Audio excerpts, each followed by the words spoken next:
for our dear Bharat माता also, Yes.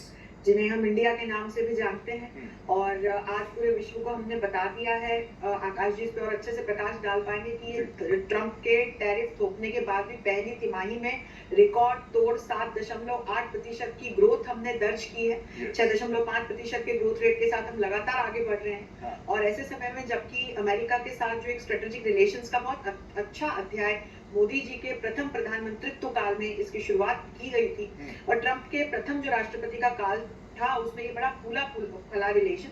लेकिन इस बार जिस तरह से हमें ट्रंप दिख रहे हैं तो साफ समझ में आ रहा है कि किस तरह से चुनौतीपूर्ण स्थितियां न सिर्फ भारत के लिए रीजनल और ग्लोबल पॉलिटिक्स के लिए बनी हुई हैं, क्योंकि ट्रंप ने ये टैरिफ सिर्फ हम पर नहीं लगाए हैं, ग्लोबल साउथ के दूसरे देशों पर भी लगाए हैं। तो अब इसका नतीजा ये निकला है, रोहित आपने बहुत अच्छा प्रश्न पूछा, अब एक ग्लोबल पॉलिटिक्स में रीअलाइनमेंट का दौर शुरू हो गया है। और इसकी शुरुआत अब हम कुछ तो हमने ब्रिक्स के शिखर सम्मेलन में ही देखी, जब हमारे प्रधानमंत्री ब्राजील की यात्रा पर गए थे और 5 अन्य देशों की ब्राजील समेत उन्होंने यात्रा की।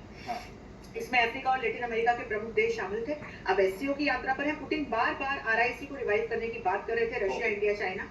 और जैसा कि अमेरिका के ही प्रसिद्ध अर्थशास्त्री रिचर्ड वुल्फ कह रहे हैं, वहां के पूर्व ट्रेड एडवाइजर इस बात को कह रहे हैं कि ट्रंप ने अपनी हरकतों की वजह से आरआईसी को रिवाइव करने में सबसे महत्वपूर्ण भूमिका निभा दी है, ब्रिक्स को और मजबूत कर दिया है, भारत को चीन के करीब लाकर के खड़ा कर दिया, चीन को भारत के करीब लाकर के खड़ा कर दिया है। क्योंकि चीन भी बहुत अच्छे से समझ रहा है, आगे चर्चा में समय मिलेगा तो बताऊंगी कि जितना जरूरी हमारे लिए चीन के साथ हाथ मिलाना है, उससे ज्यादा जरूरी चीन के लिए हमारे साथ हाथ मिलाना है आज की तारीख में।